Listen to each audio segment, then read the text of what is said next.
Independen. Karena ada perdebatan dan dendam kesumat antara Orde Lama dan Orde Baru. Nah itu Masih terus ya? Ada lagi political will yang mengarah kepada antara nasionalis dengan Islam, sehingga lahirnya Islamofobia. Dibenturkan terus. Jadi nanti bagaimana sih sebenarnya kita punya jati diri yang namanya Pancasila. Nah, di dalam Pancasila itu ada sebenarnya intersies terkaitan antara Piagam Jakarta dalam aksiologinya, historicalnya, dan ada lagi tentang. Bismillahirrahmanirrahim. Assalamualaikum warahmatullahi wabarakatuh. Selamat hari apa nih ya? Oh ini pas Maulid Nabi, Maulid Rasulullah SAW.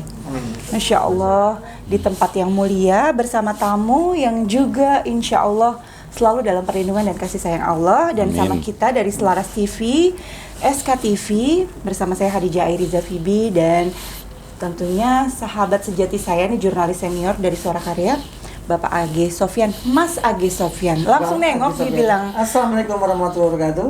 Nah, biasanya tuh kita di Swiss Bell Residence ya. Tapi kali ini saya tuh agak deg-degan karena malam ini pas mau maulid diundangnya ke kantor law firm. Sebenarnya sih sedih-sedih, deg-degan dan gimana campur aduk ya. Kenapa, Mas Sofyan? Iya, karena kita sapa dulu. Assalamualaikum. Waalaikumsalam warahmatullahi wabarakatuh. Iya, ini sama Pak Bob Hasan, Bang Bob Hasan. Iya.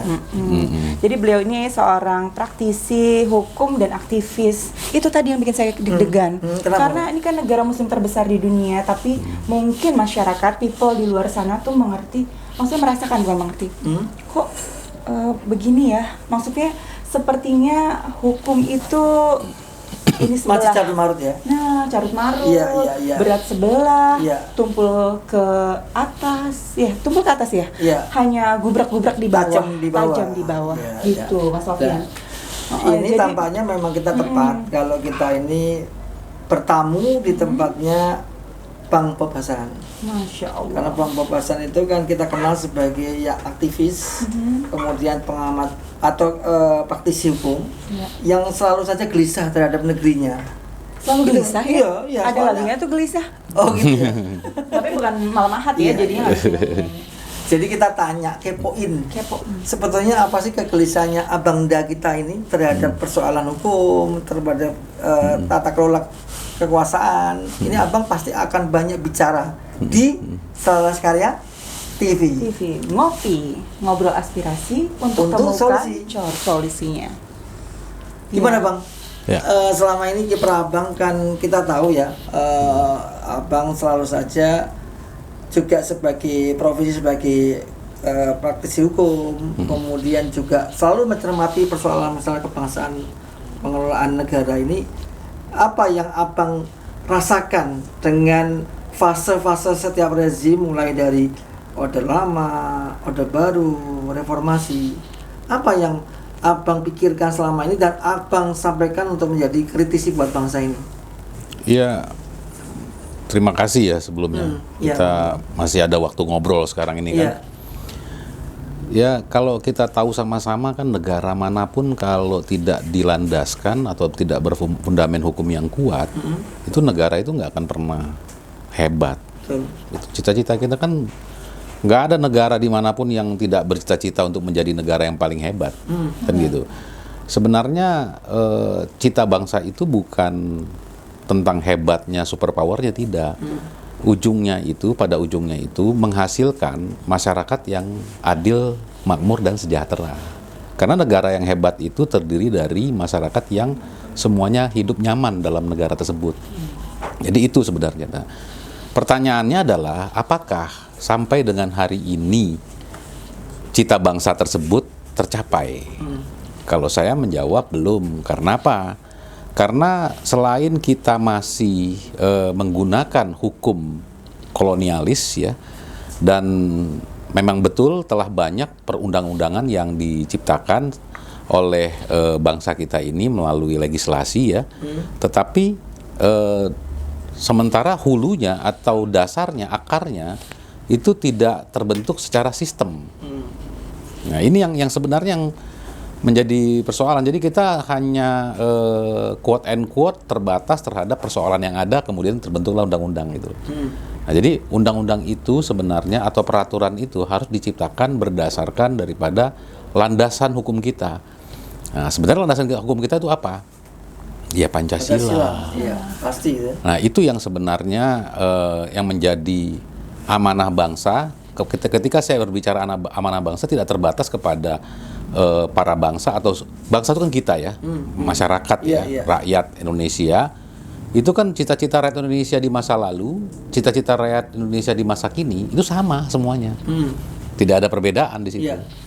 Nah, yang membedakan itu memang adalah pengorganisasian pemerintah.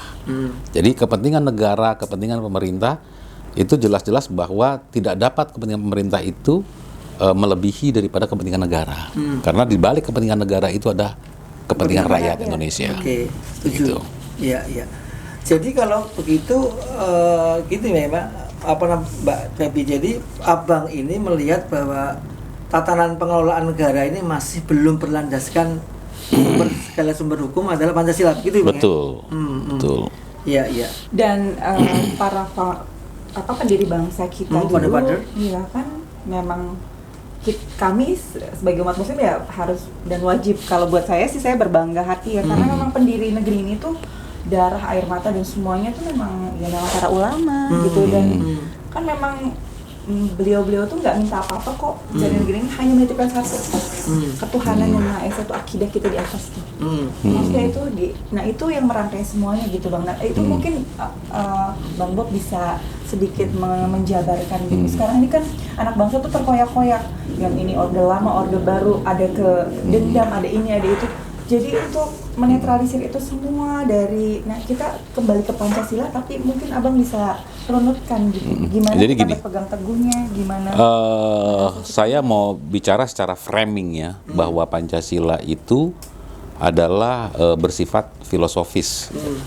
Bahkan ketika saya ada studi banding ke Belanda, ya, guru besar di Maastricht University dan Utrecht ya, Prof. J. Milo dengan Prof. Focus itu bilang kepada saya bahwa sangat disayangkan antara filsafat dengan konstitusinya itu berseberangan. Bertolak belakang gitu ya? Berseberangan lah. Ya, kita tidak bicara bertolak belakang. Karena apa? Konstitusi kita di Undang-Undang 45 itu ada mengenal pembukaan Undang-Undang Dasar. Ya, di situ ada terdapat juga butir-butir Pancasila, ya kan?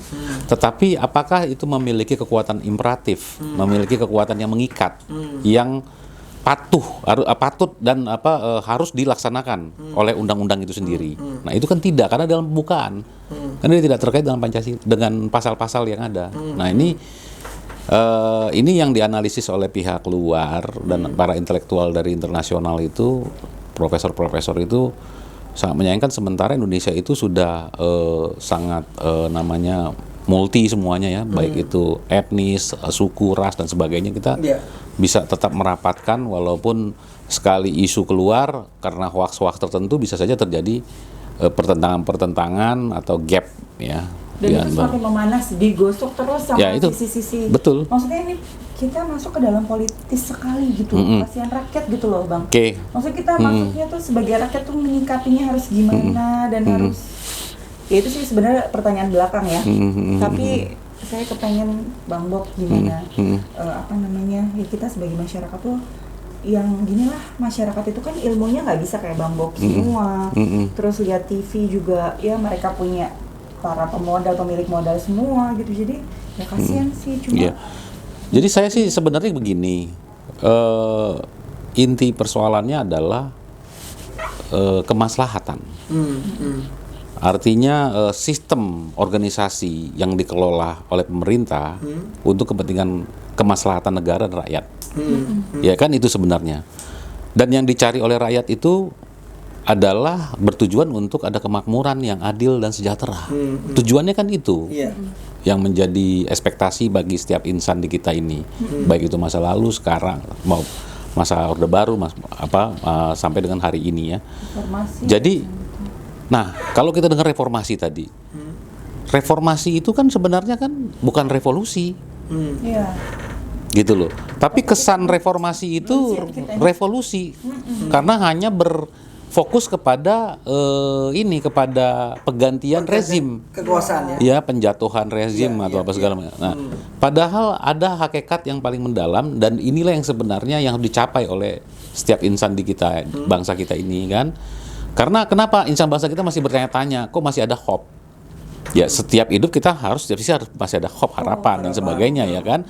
Tetapi kalau hope-nya itu masih dari ujung sampai dengan ujung lainnya, atau dari dulu sampai dengan sekarang harapannya masih sama tentang kemakmuran, tentang kesejahteraan, berarti kan belum pernah terjadi satu grafik yang meningkat daripada harapan tadi itu telah tercapai gitu loh. Berarti kan masih ada. Artinya gini, kalau kita berbicara tentang reformasi itu kalau diartikulasikan kan kembali, ya kan? Formasi. Nah, formasi kita apa? Format bangsa kita apa? Format bangsa kita itu ada filsafatnya namanya Pancasila.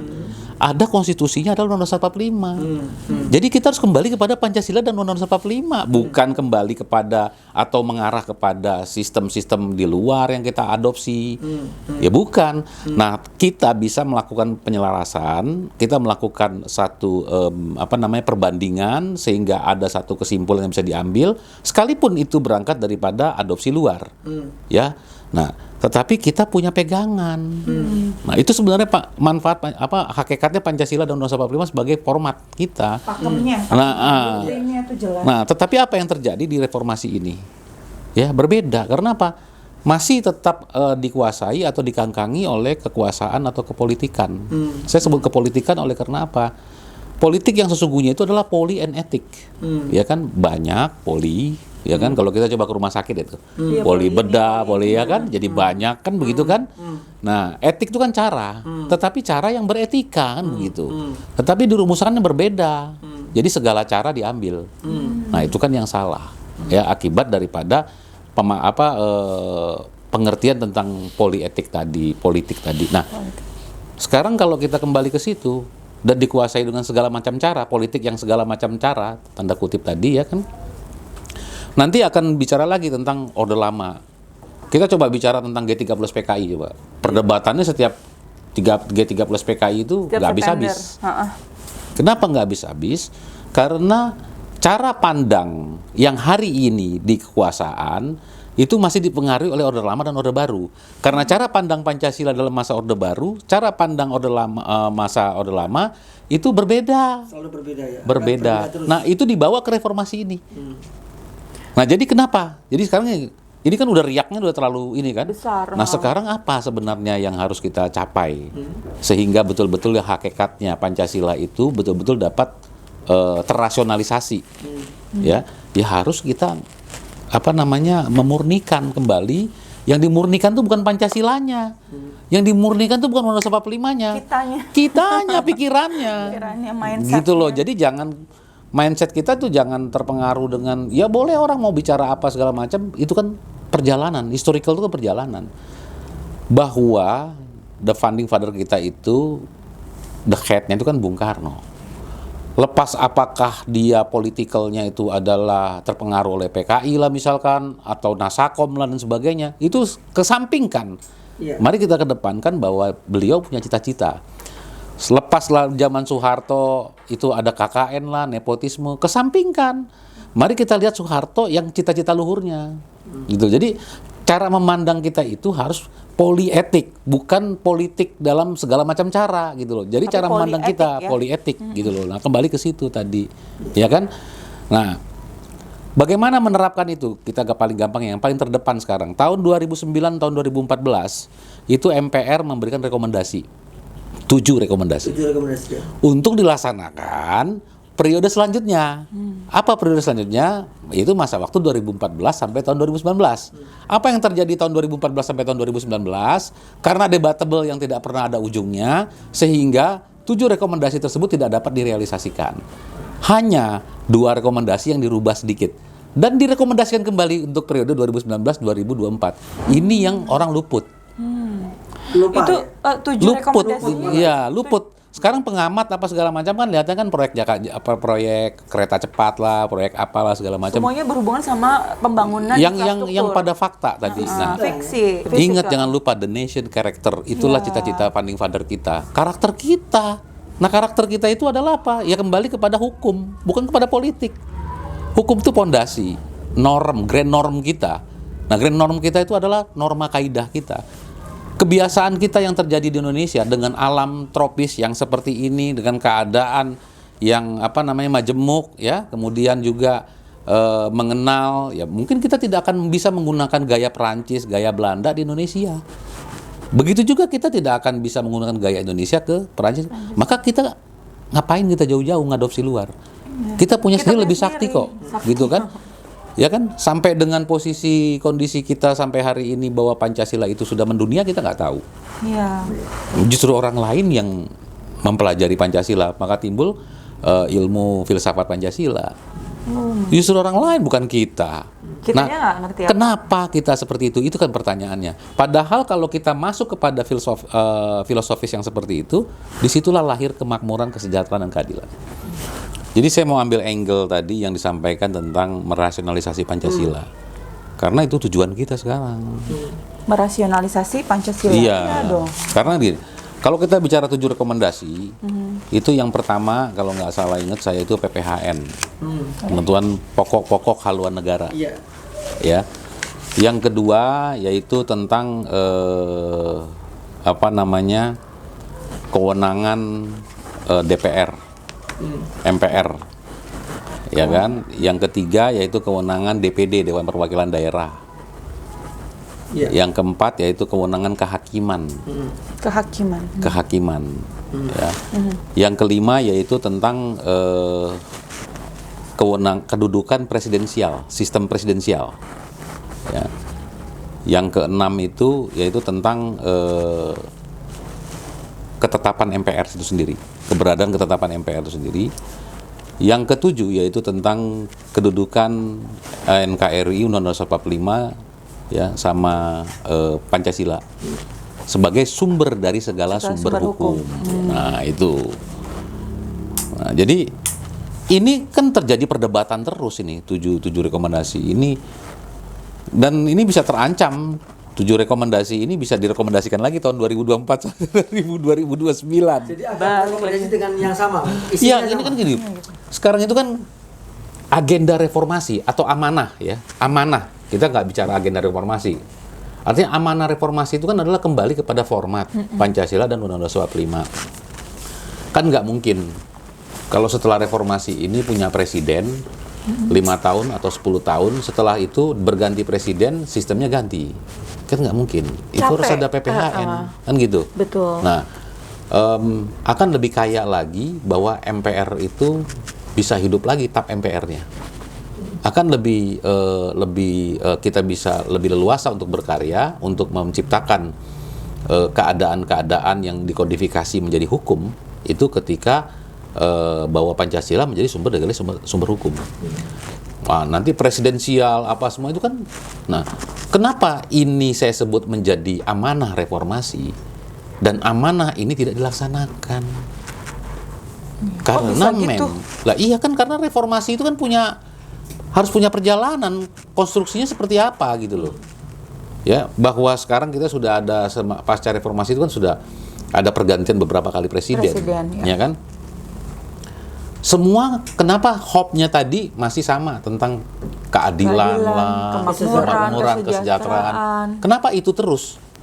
Ya kan? Karena belum ada pemimpin. Bukan pemimpin, sistem. Sistemnya. Oke. Justru 7 rekomendasi itu kembali kepada sistem tadi. Jadi siapapun pemimpinnya pasti hope-nya itu masih sama. Kalau sistemnya tidak diperbaiki, tidak kembali kepada yang diamanahkan dalam reformasi tadi. Nah, sebenarnya di situ ada kandungan bahwa amanah reformasi itu jangan lagi sekali-kali dendam kesumat Orde Lama dan Orde Baru ini terjadi. Itu sebenarnya amanahnya itu. Iya, jadi lupakan ya, itu. Maju-maju iya, ya. Itulah yang akhirnya menyebabkan hal-hal yang menjadi hope tadi. Let's say bahwa pada hari ini kita rencana ada pabrik nikel, batu, baterai ya. Artinya Uranium. Indonesia akan meningkat kepada negara industri. Tetapi kalau format program planning dan dapat realisir itu yang disebut dengan pembangunan nasional tanpa dilandasi oleh hukum, sulit. Iya. Nah, hukum yang bagaimana? Ya itu tadi yang harus berdasarkan pada Pancasila yang benar-benar. Pertanyaannya adalah kenapa? Apa pasti Pak ada cemooh? Ya, dikepoin juga saya. Emang selama ini nggak ada nggak sesuai dengan Pancasila Undang-Undang 45. Iya, gampang ngebuktiinnya. Datang ke MK. Berapa banyak judicial review yang mempertentangkan undang-undang yang baru karena bertentangan dengan Pancasila Undang-Undang 45. Lah itu ribuan. Bukan 1-2. Itu kan sebagai fakta. Iya. Gitu loh. Kapan Pancasila Undang-Undang 45 itu utuh? Iya, berarti orang tidak ada lagi datang ke MK. Kalau udah utuh berarti nggak datang ke MK. Iya udah utuh karena Udah semuanya selesai. sudah punya tujuan. Betul. Gitu ada loh. track on the right track. Iya. Nah, maka tadi saya katakan bahwa Pancasila itu sudah mendunia, mau berbicara tentang ras manapun, mau bicara agama manapun. Ya, secara keilmuan saya tidak perlu lagi lah. Di Indonesia ini banyak ahli-ahli yang luar biasa. Yang saya alami sebagai praktisi hukum.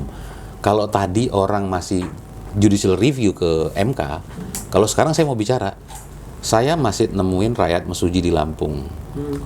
Yang nggak makan, yang nggak apa, dan bertentangan dengan perusahaan-perusahaan.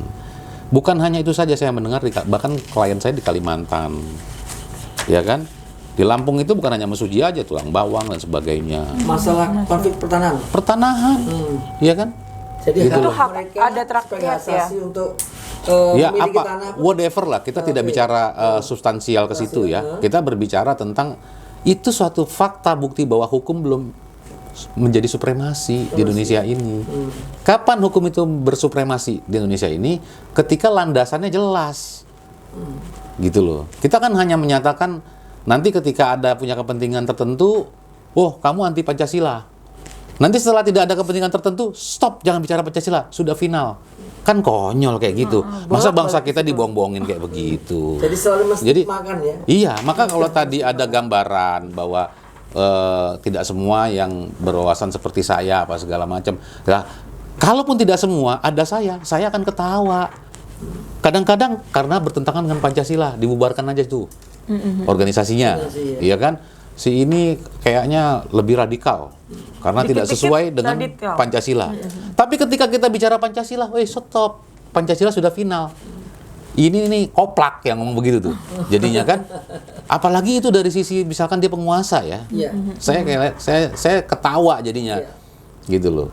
Jadi Bang Bob, kalau saya bisa menyimpulkan itu kekuasaan itu mendominasi ya dalam setiap kali kebijakan ya. Iya. Misalnya misalnya organisasi, sebenarnya kan banyak protes dari sisi pengamat hukum maupun juga praktisi hukum bahwa proses untuk katakanlah membubarkan sebuah organisasi itu harus melalui lembaga hukum kan. Iya. Tapi nyatanya tidak. Iya. Berarti itu kan memang sudah bertentangan dengan Pancasila. Makanya itu tadi. Kalau kita berbicara bertentangan dengan Pancasila, Pancasila kan perasaan umum rakyat Indonesia. Perasaan umum rakyat Indonesia adalah kaidah kita, norma kita. Ketika norma kita itu dilanggar, maka dia bukan lagi bertentangan dengan Pancasila, tetapi bertentangan dengan hukum. Karena Pancasila itu adalah hukumnya.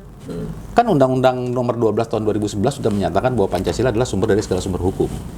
Sudah banyak pernyataan itu. Bahkan pembukaan Undang-Undang 45 itu diilhami oleh Pancasila, ya kan? Nah, kalau Pancasila itu sudah menjadi perasaan umum rakyat Indonesia, karena perasaan umum itu ada di Ketuhanan Yang Maha Esa, ada di kemanusiaan yang tidak beradab, Persatuan Indonesia, Kerajaan oleh hikmah dan keadilan sosial, kan gitu kan? Jadi itu perasaan umum kita. Artinya apa? Pancasila itu hadir dari kandungan rakyat. Jadi ibu kandungnya rakyat. Ibu pertiwi. Iya, jadi itu bukan Pancasila bukan milik penguasa. Lalu apa Bang, kalau dari solusi Bang Bob yang terkait mengenai ya tadi ya memang ini kritik ya dari seorang Bob Hasan, Bang Bob Hasan maupun dengan teman-teman yang lain. Tapi apa dayanya? Katakanlah sebagai Anda sebagai orang di antara sekian ratus juta penduduk yang menyuarakan, mengingatkan ya sebuah hal yang tentunya bangsa ini harus juga kembali ke Pancasila, kemurnian Pancasila. Apa langkah konstruksi apa, Bang? Itu tadi, yang penting kalau konstruksi tadi, ya dasar saya, ya filosofi saya tadi, there is no country make a grow up without the independence of law, ya kan? Walaupun itu dari Lincoln yang bicara, tetapi konsep itu jelas. Artinya teori tersebut sangat nyata. Jadi tanpa didasari dilandasi oleh hukum, nggak mungkin pembangunan nasional itu bisa berjalan. Sekalipun kita hebat lobby kiri, lobby kanan, ya kan? Jadi itu tadi. Nah, yang kedua adalah bahwa semua rasa dan perasaan umum dan sebagainya itu yang sudah tertempa di dalam Pancasila dan itu benar-benar sudah diakui oleh rakyat Indonesia tanpa sadar maupun sadar, gitu kan? Jadi bayi itu lahir di Indonesia itu sudah oe-oe itu udah bayi Pancasila. Oe-oe langsung gitu loh, Pancasila. ya kan? Kenapa? Kita nggak usah khawatir.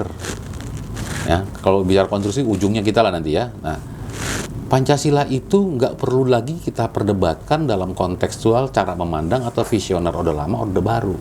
Udah jangan bohong lah. Hari ini kita hanya itu saja. Coba aja lihat nanti.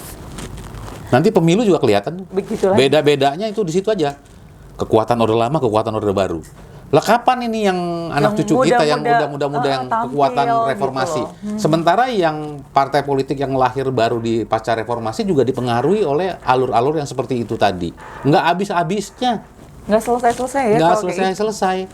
Nah, maka kita harus merasionalisasikan Pancasila itu menjadi hukum. Ya kan?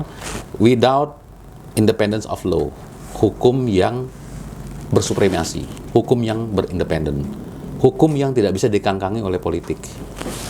Jadi Indonesia harus menjadi negara orang yang salah harus dipersalahkan, orang yang benar harus dibenarkan.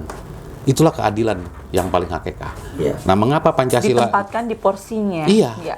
Dan saya kira tidak ada radikal kananan itu yang larinya kepada keislaman dan sebagainya. Perjuangan bangsa ini tadi kan Mbak sudah buka tadi di dalam opening tadi kan menyatakan bahwa perjuangan Indonesia ini tidak lepas daripada perjuangan umat Islam. Ya. Itu diakui oleh semua agama. Diakui itu. Ya. Nah, dan gak usah takut-takut reformasi ini untuk menerapkan itu. Karena apa? Dulu waktu Piagam Jakarta ada ketawaduan daripada ulama-ulama kita untuk tidak memaksakan kehendaknya untuk menerapkan Piagam Jakarta, ya kan, yang sebagaimana menerapkan syariat Islam bagi umat Islam. Sehingga karena ini harus berlaku bagi semua orang yang tidak hanya beragama Islam, maka ketuhanan yang Maha Esa. Gitu loh. Tidak Jadi, dipakai kalimat yang syarikat Islam gitu. nggak ada Nggak serem, syariat Islam gitu loh. Tapi jangan lupa bahwa dalam teori keilmuan itu kan tanpa batas, unlimited. Ilmu itu unlimited ya.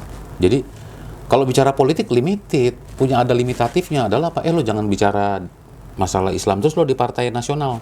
Nanti di partai Islam misalkan ya, saya nggak mengatakan faktanya ya, misalkan lo jangan bicara tentang nasional di partai Islam, ini kita partai Islam, gitu loh. Mau ngapa-ngapain bismillah dulu, kan gitu kan istilahnya seperti itu. Nah, sementara di dalam teori keilmuan, Pancasila itu merupakan satu hal yang berangkat daripada historical, aksiologi, filosofis, semuanya itu masuk dan bisa diterapkan. Komplit di situ, Komplit. satu kesatuan Ya, di situ. bahkan kalau kita bicara tentang ketawaduan tadi, ya kan, kita di Islam itu ada mengenal Al-Maghosyiyah Syariah. Apa itu? Apa Bang? Jadi Al-Maghosyiyah Syariah itu ada kandungan Dariatul Khomsiyah 5, ya kan? Kayak 5 perintah. Sebentar. Iya. S5. S5 Jadi ya. give me 5 dulu. Give me 5. Ngomong kita sama kayaknya. Selaras. Five. S5.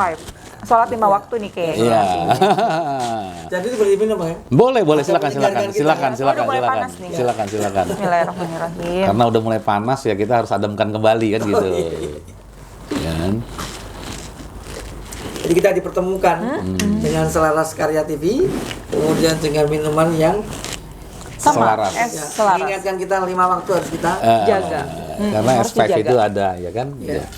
Teruskan Bang, monggo. Dan ini S5 tuh super power 5 kekuatan Pancasila kan 5. Pancasila, Iya, 5 sila. Iya. 5 sila. Jadi sudah benar-benar lengkap ya. Oke, Bang, silakan. Maaf. Ya, nah jadi kembali tadi apa namanya? Apa tadi yang? Dariyatul Omsiyah itu adalah perintah ya, 5 perintah. Di dalam Islam itu yang sebenarnya itu bicaranya kemaslahatan ya. Kemaslahatan. Jadi Pancasila itu mengandung unsur kemaslahatan. Jadi kalau kita bicara ada teori Eropa kontinental, ada Anglo-Saxon dan sebagainya kan, keadilan hukum, ya kan, kepastian hukum. Nah, apa namanya, sampai kemanfaatan hukum, ya kan. Nah, jadi kita punya rumusan sendiri di Pancasila itu, dan itu bisa berintersias dengan teori-teori tadi itu. Nah, kita masukkan lagi tersier Al-Maghosiyah itu kan. Jadi ketuhanan yang Maha Esa, katanya dalam Al-Maghosiyah itu, dalam yang pertamanya adalah jaga agama. Ketuhanan yang Maha Esa, ya kan. Kedua, keadilan apa namanya? Kemanusiaan yang adil dan beradab, ya kan? Yang adil dan beradab, peradaban. Adab kita itu berangkat dari jiwa kita. Kata di Al-Maghosiyah, jaga jiwa. Gitu. Jadi ada 5 itu, jaga keturunan, jaga harta. Jaga keturunan itu di persatuan ya? Iya, jaga Sila ketiga. sikap. Iya. Jadi itu Sila nanti keempat. ada intersiasnya itu ya. Nah, secara penelitian itu tadi, secara penelitian secara keilmuan yang tidak memiliki limitatif ya, maka Pancasila itu bukan berarti artinya orang ada gerakan Islam gini, Islam begitu ya, ada organisasi Islam atau apa segala macam, sebenarnya nggak perlu ada menjadi kontra dengan yang namanya Islamophobia. Iya. Nggak perlu. Nah, Karena ini apa? Islamophobia Pancasila itu ada kok di situ, gitu loh. Di dalam situ ruhnya di situ. Ada, dan saya sudah bertemu dengan hal-hal atau seperti Tokohnya Imam besar dong. Habib Rizik ya. Oh iya. Itu cerita dong sama kita. Kangen iya. juga Loh, tuh sama saya itu di Mesuji itu bekerja sama dengan Habib Rizik pernah. Oh ya? begitu. Dan Habib Rizik itu di Petamburan itu juga berkumpul, jangan lupa ya, di Lampung itu banyak transmigran. Oke, Ya, betul. ada yang orang Jawa, ada yang orang Bali, ya. Nah, jadi orang Bali itu juga sempat duduk di musolanya Habib Rizik di Petamburan, Ya. minta tolong sama-sama Minta tolong dalam hal apa? pembelaan. Pembelaan, Iya. advokasi hukum ya. Iya. Karena beliau Padahal- juga dokter sih, dokter Tapi untuk kalau itu. kita, mohon maaf apakah saya yang salah, Habib Rizik bukan sebagai praktisi hukum ya? Bukan. Tetapi Jadi dia kan ilmunya punya ya? organisasi, Ilmunya. FPI kan. Jadi Lalu? FPI itu tidak, saya lihat di situ tidak memiliki hanya manfaat untuk tentang front Islam, tidak. Jadi yang dibela itu juga rahmatan lil alamin. Iya, setiap Nah, kali bencana iya, depan, iya, selalu ke mau depan. agama apapun ditolong. Jadi Tidak selalu saja selalu melabelkan Islam, tidak ya? iya, Enggak. Makanya itu tadi, siapapun bayi yang lahir di Republik ini setelah pasca 45 maupun sebelum 45, itu bayi yang lahir, mungkin salah satunya Habib Rizik di Indonesia ini lahir, itu bayi Pancasila. Bayi Pancasila. Jadi jiwa itu nggak bakal hilang. Karena apa? Ada intersis tadi. Secara keilmuan kan saya bilang tidak ada limitatifnya kalau dalam ilmu tadi.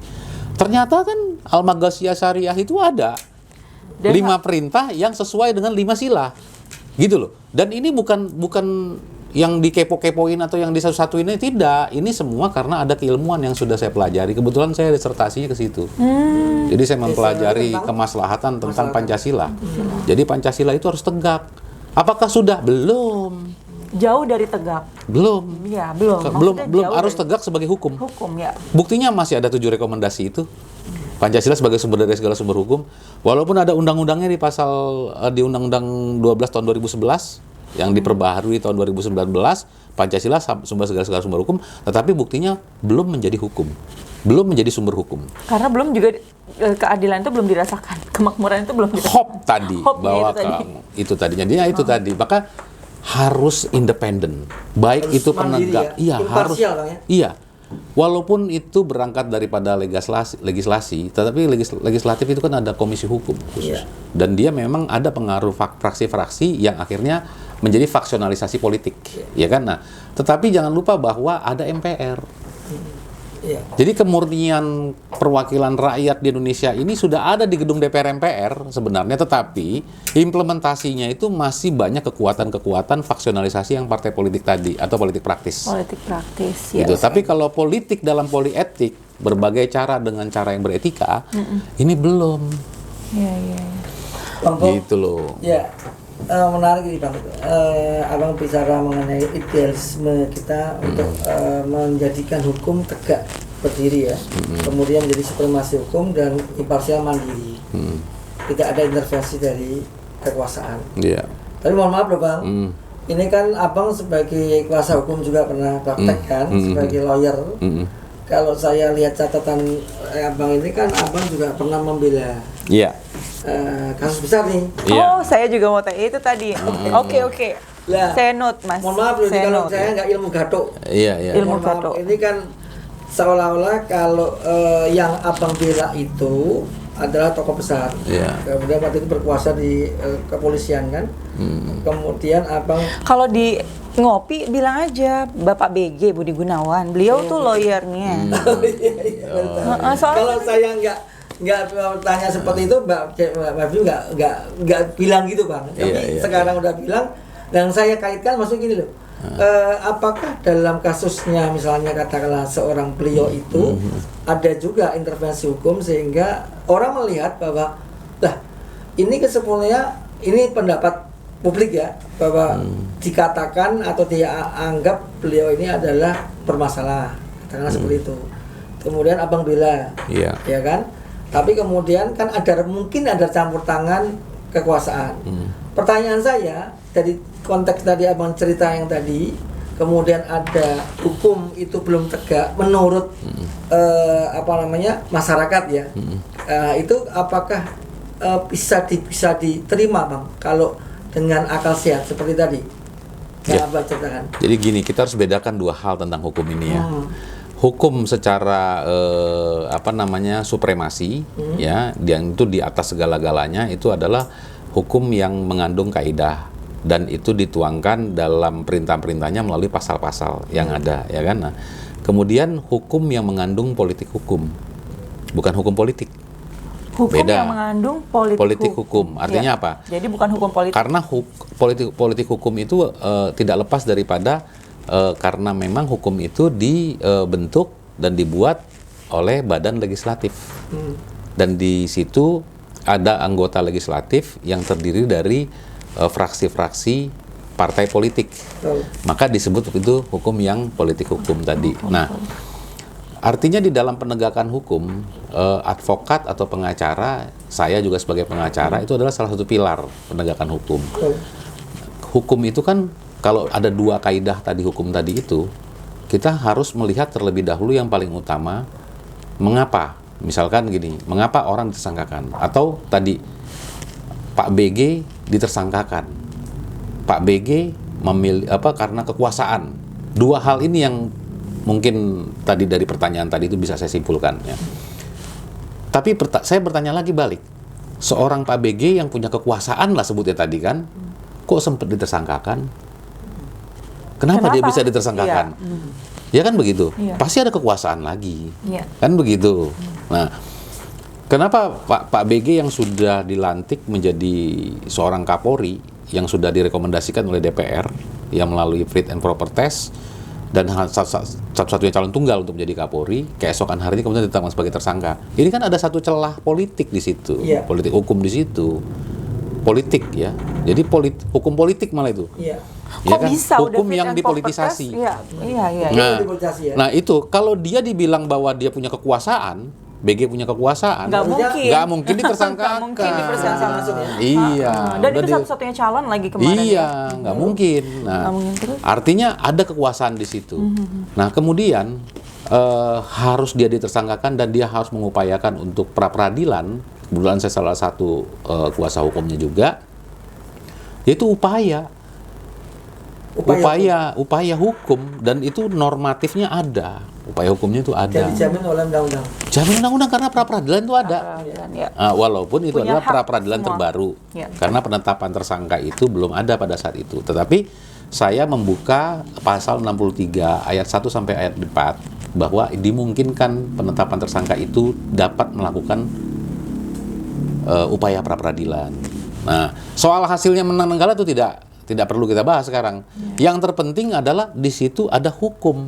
Ada hak seorang warga negara untuk mendapatkan. Iya, itu sebenarnya. Nah, pembelaan. kalau dia dipegang sebagai kekuasaan, ngapain dia mesti lewat ke pengadilan? Bisa kan dicabut tersangka itu? Iya. Bisa kan dibuat undang-undang baru dengan partai apa segala macam kongko segala macam? Enggak. Nah, itu ada sebuah normatif perjalanan hukum yang bisa disebut sebagai politik hukum, bukan hukum politik. Politik hukum itu karena bisa ada peristiwa hukum yang tidak terlepas daripada politik. Peristiwa politik tadi, itu politik hukum namanya. Jadi keadaan Orde Lama itu ada politik hukumnya, keadaan Orde Baru itu ada politik hukumnya. Karena apa? Di situ terciptanya undang-undang, terciptanya peraturan, adanya Orde Lama, Orde Baru, ada reformasi, ya. Nah, itu kan tidak lepas daripada yang disebut dengan politik hukum. Nah, jadi kembali tadi, hakikatnya dalam pertanyaan tadi itu yang harus saya jawab hari ini adalah bahwa pondasi itu tetap pada hukum.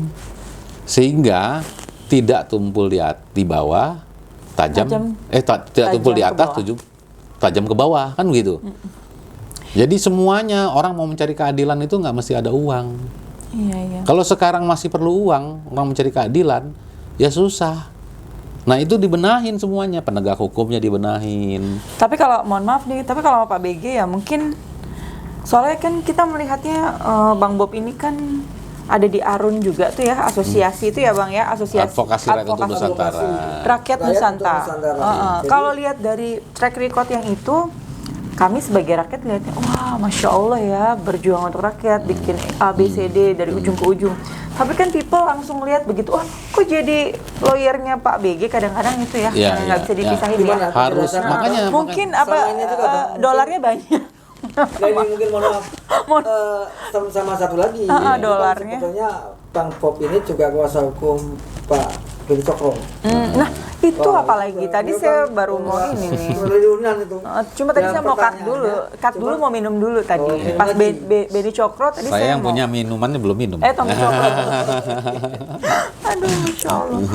Iya, tadi nggak tega Mas, soalnya kan kita cari solusi tuh tadinya. Iya, tapi kita kan nggak apa-apa. Ya udahlah, nggak apa-apa ya. Supaya ada penjelasan bagi kita, benar. argumentasi abang. Ya, tadi mau bisik-bisik dulu. Iya, karena nanti kan sudah dijelaskan kalau Pak BG punya hak konstitusional sebuah negara, kan? Iya, itu yang harus dijelaskan. Yang perlu dijelaskan lagi Pak Beni Cokro. Beliau punya ternyata katanya merugikan negara. Ya, Pak Bob hadir sebagai kuasa hukumnya. Monggo dijelaskan Pak. Saya satu sisi kan gini, tadi Mbak Beni bilang abang ini membela kepentingan rakyat, tapi sementara kepentingan bohir-bohir besar nih. Gimana? Mungkin juga kayak ini. Kayak apa tuh, Robin Hood ya, ambil sana sini terus dibagikan. Nah, itu nggak apa-apa lah. Nggak, ya kita kan gitu ya, ini aja ya, seru-seruan aja. Canda ya, mohon maaf ya Bang. Gimana Bang? Ya, jadi begini, harus kita bedakan hal-hal yang terkait tadi telah diuraikan ya, bahwa yang pertama satu sisi membela rakyat, judulnya kan advokasi rakyat Nusantara, ya kan begitu. Nusantara lagi yang dibela. Iya. Seluruh. Iya, betul. Papua dari Aceh sampai Papua. Iya. Yang kedua yaitu tentang kok malah menjadi pembela ada koruptor lah gitu kan. Kalau Pak BG dulu bukan koruptor, dia ada masalah lah kan begitu, tapi dia pejabat ya kan, artinya bukan rakyat. Nah, ini kan gitu kan. Nah, harus dibedakan. Tadi kan udah dua. Tadi kan saya punya subjek sebagai salah satu narasumber di sini nih, sekarang jadi narasumber itu kan sebagai aktivis dan sebagai praktisi hukum. Praktisi hukum itu dalam pengertian ada profesi. Profesi saya adalah sebagai pengacara. Jadi siapapun pengacara maka disebut sebagai officium nobile atau profesi mulia, tidak boleh menolak. Kalau diminta sama siapapun tidak. Siapapun bisa nggak boleh menolak. Jadi Pak BG dan Pak Tommy bahkan tadi publik minta. pada saat itu memvonis bahwa dia itu adalah orang yang bermasalah, tetap harus dibela Bang ya? Iya. Terus kalau saya apakah menolak juga pembela rakyat segala macam, ya tidak. Sebagai pengacara ya. Nah, sebagai aktivis saya ketua umum ARUN. Gitu loh. Artinya apa? Karena advokasi itu tidak terbatas hanya persoalan hukum. Tapi juga persoalan politik, persoalan ekonomi, persoalan bisnis. Itu advokasi juga bisa. Kita memberikan masukan kayak pertanian gitu loh. Saya dapat pupuk, bisa aja saya kasih saran nih pupuknya ini, dan itu udah saya lakukan. Kami sudah lakukan itu. Arun itu Bang. Iya, di Arun Berarti itu. narasumber ini kan berhukum ya. Nanti kita sama Bang Bob nih bisa pertanian, perkebunan, Macam-macam ya. Iya, semuanya. karena kita ada divisi-divisi kan. Di Arun itu ada divisi-divisi yang substansialnya tentang masalah pertanian, sudah masalah apa itu semuanya ada. Jadi nggak mesti hukum semua, gitu loh. Jadi, nah, karena ada dua sisi dalam kegiatan saya sehari-hari, maka kedua sisi ini saya tidak canggung menjalankannya.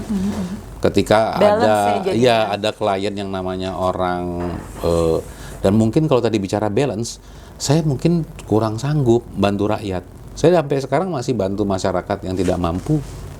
Dia tidak mesti bayar, tetapi saya menghadapi pengusaha besar.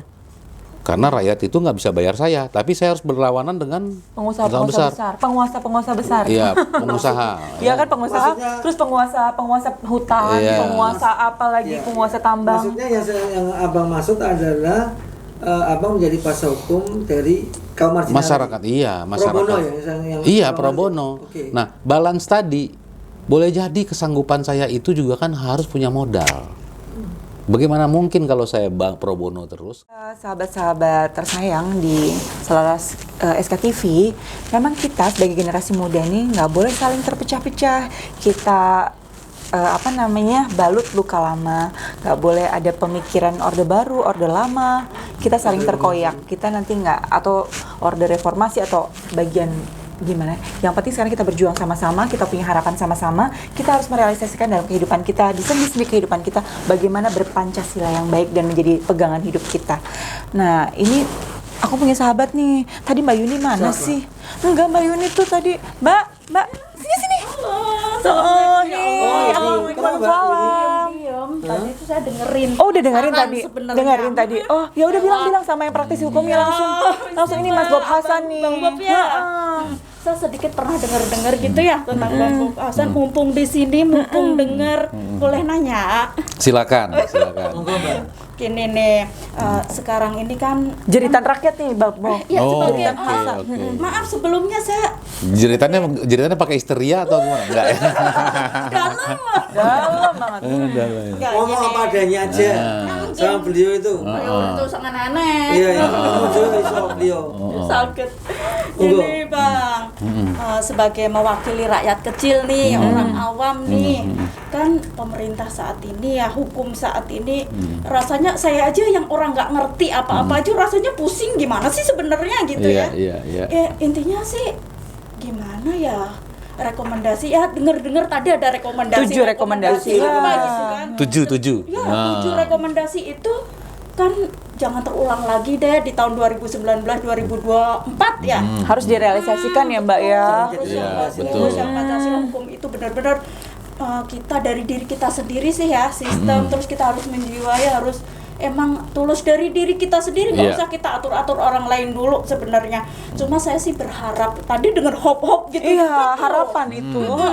Pengen Saya banget. juga pengen berharap semoga tahun berikutnya itu nggak hanya rekomendasi itu ikut-ikutan begitu, tapi ada toleransi. Kita nggak boleh dendam juga. Iya, Ini tadi betul. antara orde lama orde baru harus bersatu. selesaikan. Nggak ada cebong, nggak ada kadrun gitu ya. Ya. Maksud saya gitu Iya, Bang, betul, kognitif betul. ya Bang ya. Iya, Kognitif ya. pasti. Kalau advokatnya kayak gini sih seneng ya, Mbak. Iya. Kita bisa melihat segala sesuatu di porsinya dan kita punya hope gitu tadi. Iya. Saya Doain sih dong, Mbak. berharap. Nah, Jadi saya doakan, selalu berdoa ya. semoga saya pribadi dan pimpinan juga habluminallah habluminanas. Iya. Khairun nas anfa'uhum linas gitu. Amin, amin. Ya Allah, amin. Jadi biar bermanfaat, tambah berkah semuanya, negara ini tambah maju, tambah Amin. Amin. Oh, Mbak Yuni. Nggak dijawab silahkan. Dicoba Iya. dong. Ada martabak juga. Gak semua orang sekarang bisa beli kayaknya ya. Gitu ya? Iya. Nanti kita besok-besok bincang-bincang lagi sama Bang Bob untuk hal-hal yang lebih baik di UMKM, pertanian, perkebunan. Nggak Bisa. hanya tentang hukum Iya, politik aja. bisa. Itulah Iya, complete beliau ya. kan- Complete Beliau kan semuanya. juga Mbak, beliau juga sebagai ketua umum Arun itu advokasinya macam-macam. Jadi sudah pas lah nanti panjenengan nanti kalau pulang ke kampung pilih beliau kalau misalnya beliau menyalek lagi. Ya. Jadi saya tadi dengar-dengar sih udah tertarik banyak hal, insya Allah sepertinya sih emang tulus ingin membantu masyarakat luas. Tuh, Amin, Bang Bob amin. udah denger ya, Amin. sepertinya memang tulus. Jadi kita butuh pemimpin yang sangat-sangat tulus. Amin. Amin. Kita doakan bersama, kita Amin. berdoa bersama, Amin. saling Amin. menguatkan, saling mendoakan. Amin. Terima kasih Mbak Yuni ya. Masyarakat seperti Mbak Yuni tadi. Ya itu dia tadi sebenarnya setiap calon legislatif yang akhirnya nanti duduk sebagai DPR dan MPR itu kan sebenarnya diamanahkan, ya kan? Jadi pilihan yang dilakukan oleh setiap insan itu di TPS ya, TPS ya, itu pilihan nurani mereka yang memiliki hope sehingga orang yang dipilihnya itu menjadi anggota legislatif yang amanah. Apa amanahnya? Ya salah satunya yaitu jalankanlah reformasi ini, pembangunan ini yang berangkat daripada sebuah sistem. Memang itu tidak tersurat. Kadang-kadang kan petani kan mana ngerti tersurat kayak begitu kan. Iya, iya. Nah tetapi jangan lupakan itu amanah ya. Jadi 7 rekomendasi itu positif loh untuk bangsa kita ini ya, dan itu untuk coba menghempaskan keadaan era globalisasi yang 4.0 industri kita ini sekarang ini, sehingga menyentuh kepada setiap pribadi-pribadi yang sering disebut sebagai citizen of netizen, ya kan? Artinya netizen ini kan kadang-kadang udah mudah sekali kita untuk menilai sesuatu sehingga timbulnya menjadi fitnah dan sebagainya. Paling Kan pintar kan netizen Iya. tuh. Nah, jadi ini tapi kita tidak bisa hindari itu. Tetapi dengan kooptasi Pancasila, karakteristik daripada netizen kita itu yang non robot ya. Kalau yang robot sih kita nggak tahu ya. Kadang-kadang ada bahasa cebong, kadrun lah. Kalau misalkan mengkritik pemerintah disebutnya kadrun. Kalau mendukung pemerintah disebutnya cebong. Nah, padahal kadrun cebong itu sudah selesai pemilu 2019 gitu kan. Nah, kenapa ini dipakai terus diangkat terus? Ini karena kekaryaan dari beberapa oknum, ya. Dan saya pikir itu adalah potensial yang menjadi pecah belah kita. Ya, jadi itu sudah harus dilenyapkan. Dendam tadi yang Mbak Yuni tadi bilang kan, dendam orde lama, orde baru itu sudah. Karena itu juga boleh jadi orde lama, orde baru, cebong, kadrun dan sebagainya gitu kan. Jadi orang takut mau mengkritik. Iya. Ketika dikritik, kadrun. Nah, kan digituin di ini ya kan. Jadi hal-hal ini karakter bangsa menjadi hilang. Maka dulu di Jepang itu ada yang disebut dengan politik ini isolasi. Ya, dan diteruskan oleh India. Ya. Jadi mereka tidak bergaul di pergaulan internasional, tapi memperkuat diri terlebih dahulu. Setelah kuat baru mau bergaul. Nah, kenapa bisa dilaksanakan seperti itu? Agar terfilter betul-betul bahwa budaya luar itu masuk, sehingga karakter kita tetap bertahan pada karakter kita sendiri, jati diri kita sendiri, bukan kepada karakter yang diadopsi dari luar itu tadi. Nah, itu yang sebenarnya yang menjadi hope kita semua, karena fundamen daripada demokrasi, fundamen daripada pembangunan nasional itu adanya di hukum. Nah, PPHN atau 7 rekomendasi yang tersebut itu adalah hukum. Contohnya tadi kan ada kewenangan hakim, indah sekali. Coba, saya pernah ikut jurnal internasional. Kalau bisa hakim dibuat dari robot aja. Jadi kelihatan ini salah, ini benar. Ini seorang profesor yang bicara. Oh. Ya kan? Hakim, polisi dari polisi yang di lalu lintas saja yang kerja. Yang di dalam itu cukup meng-enter daripada perkaranya, nanti keluar hasilnya, putusan segala. Kenapa sampai keluar seperti itu? Karena memang sulit sekali untuk menegakkan hukum daripada kewenangan hak asasi hakim itu sendiri. Karena bisa jadi hakimnya terima suap lah. Jadi menang di pengadilan itu saya sebagai praktisi itu belum tentu hanya karena ini. Otak, pemikiran. Boleh jadi juga karena saya kalau kalah karena faktor lain gitu loh. Nah, ini yang saya pikir harus dibenahi gitu. Kalau ini terbenahi betul, mudah-mudahan ya kita akan menjadi negara industri yang bata merah, bukan batako. Ya, terima kasih banyak, tepuk tangan semuanya, dan terima kasih pokoknya kru, tim semuanya yang ada, yang support kita semua, sahabat-sahabat tersayang yang selalu setia dengan ngopi di Selaras SKTV, terima kasih banyak, Masya Allah, malam ini luar biasa, kita dapat banyak sekali pelajaran, banyak sekali, bukan pelajaran aja, karena yang kami ajak bicara untuk Anda semuanya adalah orang yang sudah melakukan dan memberikan kita knowledge, semua pandangan dari sisi hukum maupun beliau tuh negarawan banget ya kalau saya lihat. Semoga kita, semoga Allah amanahkan kita pemimpin-pemimpin yang terbaik di masa yang akan datang, pemimpin-pemimpin yang sayang dan menyayangi rakyatnya, dan kita sayang sama pemimpin tersebut, dan hamba-hamba seperti Bang Bob Hasan ini bisa lahir dari ibu kandung, Ibu Pertiwi yang kita cintai. Dan Pancasila tetap menjadi sumber dari segala sumber hukum di Indonesia, negara yang kita cintai. Bersama saya Hadijah Iriza Fibi dan Mas Age Sofyan. Dan terima kasih kepada Bang Bob Hasan tentunya. Terima kasih. Assalamualaikum warahmatullahi wabarakatuh. Waalaikumsalam warahmatullahi wabarakatuh.